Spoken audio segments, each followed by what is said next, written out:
Good morning, Director, OFCC leadership, special guests, and staff.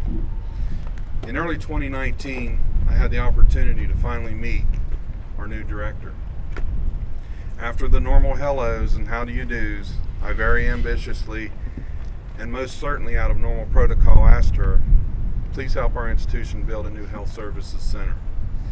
Without hesitation, the director responded, we'll work on that. Much to my surprise, I had never witnessed such a confident or inspiring response in a first-time meeting with any senior leader I've ever met. That was the beginning of this evolution.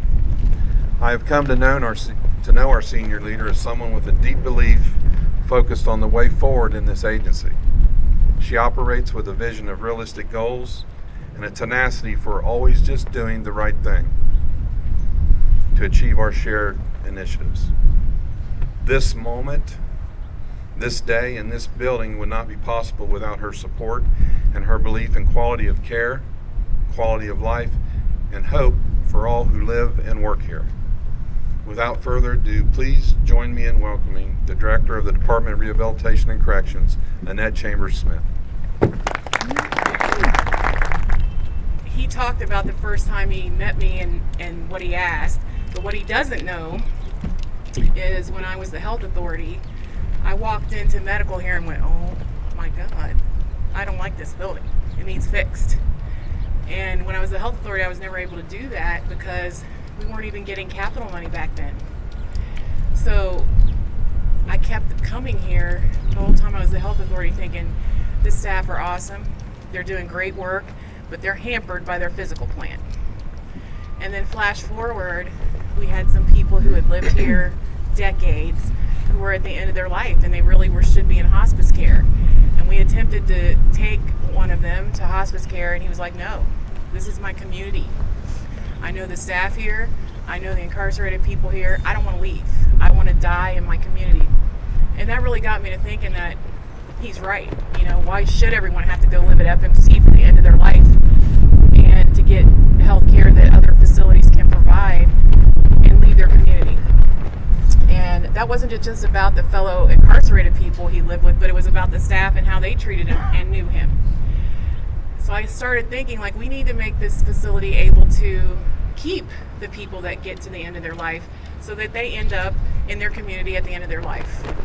It's a testament to the staff and how they work with the incarcerated people that the incarcerated people literally don't want to leave, even at the end of their life, to get better health care. So we're going to bring the health care here.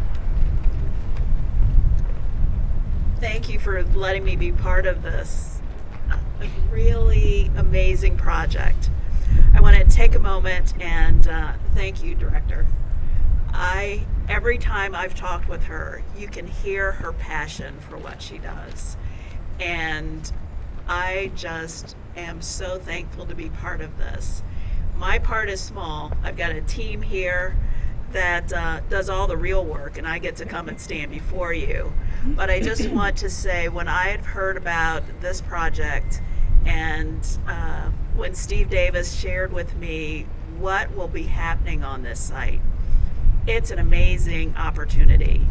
And I want to thank the medical staff because I know you had so much input in the design of this. We just hope that you've got a facility that at the end of the day, you are so proud, that works for you, that helps the population you serve. We know as part of your construction team, we're here for a finite period. We get to come, we get to do the designs, we work with your staff, we then see the construction happen, and then our team goes on to the next project. You all who work here get to see the results of the building that we've left behind. So again, thank you for allowing me to be part of this day. Thank you for letting me wear pink, Director.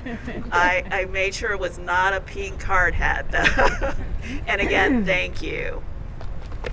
Thank you, Warden, for having me here today. I want to start off, I've worked for our director for many, many years, and I know how meaningful this day must be to her. She mentioned coming here as the health authority many years ago, and I worked for her at that time, and she sent me here too, as a regional nurse administrator. And I came here, and my reaction was very similar to hers. I was like, wow. You know, some of our prisons have older facilities, but there's not many like Chillicothe. And there's not many medical facilities like what our medical team here are working in. And at the time, I would talk to the new HCA and the staff there, and we had external consultants coming in, giving us a lot of recommendations. And there was always something like, maybe you should rearrange that ER room. It's a little too crowded. Or maybe you should relocate. Could you move that infirmary room around and knock that drywall out and move that? And maybe that would be better. And every time that suggestion would happen, or every time we'd have those conversations, the staff, the medical team, and the administration at Chillicothe, they always said the same thing. Okay, we'll make it work. Because that's what prison people do, right? We make it work. I am surrounded probably by the best people I've ever known in this business. Our custody staff will go through a wall for you, all for the right reason. Our deputies, my executive team, they're phenomenal. They don't have quit in them, and they never balk at any of the decisions that we have to make to run this facility safely. And as I mentioned, our director, Mr. Hudson, my regional, always supportive. They come and they visit us a lot, but that's fine. It's always good visits and always encouraging. But the next thing that we're going to get to is the folks with the hats on. Please come up front. 3, 2, 1, go. Oh.